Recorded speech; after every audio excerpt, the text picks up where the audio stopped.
Okay, we'll try this again. Good afternoon and welcome to the February 8th meeting of the Finance and Government Operations Committee. Chairman, Councilor Sanchez. I have one question for staff regarding, I'm looking at the FY20 deficit, and that looks like that's over $84 million. What was the methodology that was used? I'm always curious every time this comes out because when we look into the latter years, we always have some really huge deficits. For FY18 it's 37 million, FY19 it's 59 million, and FY20 is 84 million.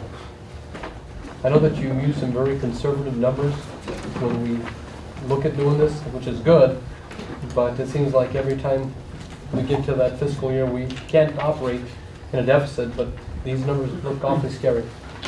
Mr. Chairman and members of the committee, Councilor Sanchez, that's correct.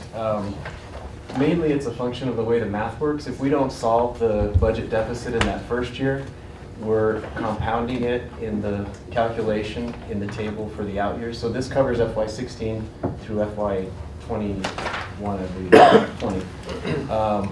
Obviously, we will close the budget gap for FY17. 16 is on track to stay within budget.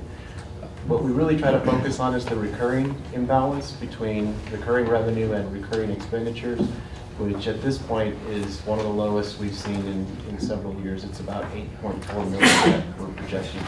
We're always conservative. We have an optimistic, a pessimistic, and a baseline scenario. The baseline is the one we're talking about now, but we're conservative in that revenues, we try to estimate based on economic data that's available to us through December.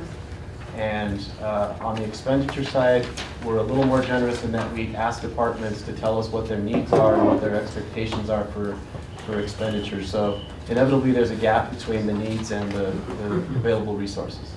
And one of my biggest concerns is the issue of the hold harmless agreement. Now that is in place, that's going to have a huge impact on the city revenues. Are we going to have to look at a tax increase or revenue enhancement in the near future to offset some of these deficits? Mr. Chairman and Councilor Sanchez, we've not projected any in this forecast period. I can tell you that that number is about a loss. It's a loss of about 2.3 million per year, which is also compounding.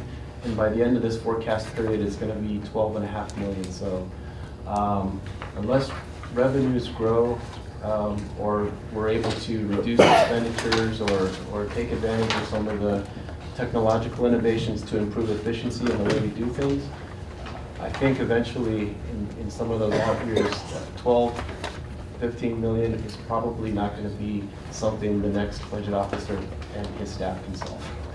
Thank you. Mr. Chairman, I'll move receipt be noted. Thank you, Councilor Winter. If I may, one follow-up question briefly. I noticed there's one particular note on the GRT adjustments. The most notable thing that the city's finance office noted was that we're finally being hit on the adjusted phase outs on the hold harmless that was implemented by the legislature and the governor a few years ago. This year, can you tell us really quickly, this year it's a couple of million and it's expected to be several multiples of that over the next 4 or 5 years and its impact on our budget from the legislature and the governor? Chairman Davis and members of the committee, I'm going to let Jacques Blair, the city economist, add a little bit more to what I'm saying. Chairman Davis, you're correct. It's every year it's a chunk that's that 2.3. So it'd be the 2.3 will also grow a little bit. But so 2.3, 4.6, etc. You get there, and that's why you get to $12.5 million by 20. That's the actual reduction over that time that we've lost that we would have had we had the whole harmless. We have a motion on the floor. I'm sorry. Thank you, sir. We have a motion on the floor for receipt be noted. Give me a second. I think I jumped ahead there. If somebody would be so kind. Thank you, ma'am. Motion in a second. Any other discussion? Hearing none on the motion to receipt be noted on EC 1620. All those in favor say yes. Yes. Yes. All those opposed? The motion carries. Thank you.